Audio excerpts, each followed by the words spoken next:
Alright, we're down here kind of at the business end of the steering shaft. This is obviously the splined end where it joins up with the lower part of the there's another steering shaft, and then it goes to the steering gear. So obviously you see all the shifters down here, and we're going to come in here and finish putting in all our parts.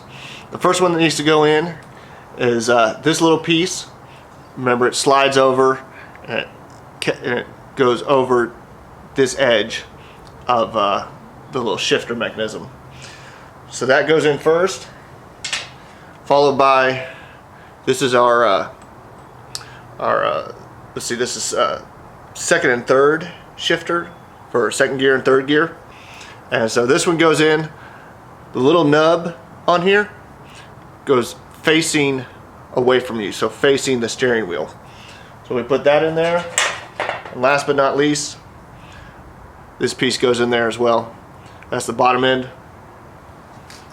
That finishes out all of our shifter mechanisms. Then we come in, put our bearing and our little plastic retainer in place, follow that with the collar, and then we're all done down here. So let's get some things installed. Okay, like I said, first thing that goes in is this this little piece, and don't be stingy with the grease. Go ahead and lube this up real nice. Then we'll slide this in. Make sure we get it all in the right place.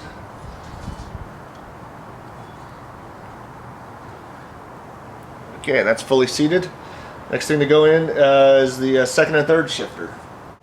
I'm sorry, this is not the second and third. This is first and reverse.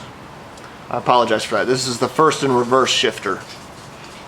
Okay, first and reverse shifter going on. Again, don't be stingy with the wheel bearing grease.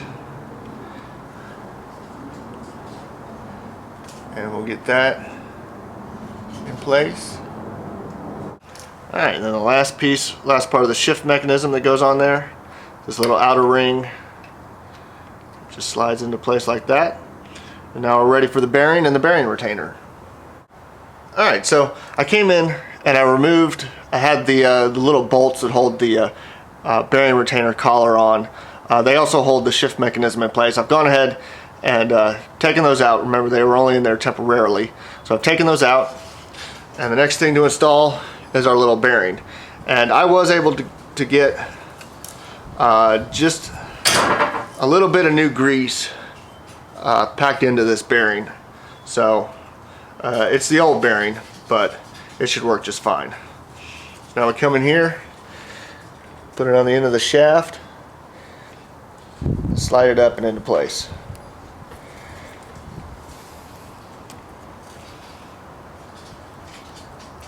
There we go.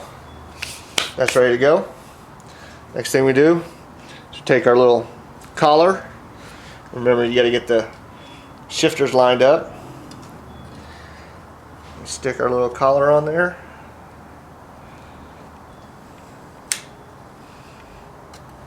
Get that fully seated, and then we'll go in and put our 3 bolts in. Alright, we got our collar on there, and I just snugged them down real quick just using my 7/16 inch nut driver. I'm going to come back later and put a ratchet and a socket on there and put a little bit of torque on there. So the last thing that needs to go on is this little spring clip that we took off. Real easy to get on there. Slide it into one notch and then slide it around, and that's it. So the bottom end of the steering column is finished, and we still got a little bit to do up towards the steering wheel. Alright, after some further thought, I think I'm just going to end this video series here. All the little parts that go into here, you know, I've got them bagged up and all this kind of stuff.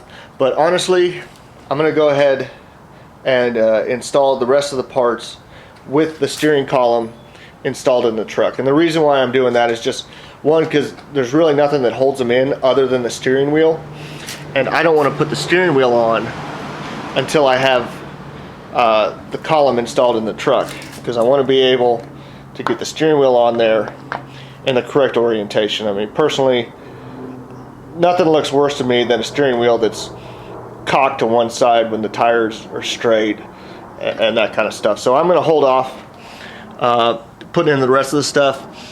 It's real easy. Like everything else with this steering column installation is the reverse of removal. So if you were taking pictures, you can reference your pictures, or you can certainly go back and reference all these videos.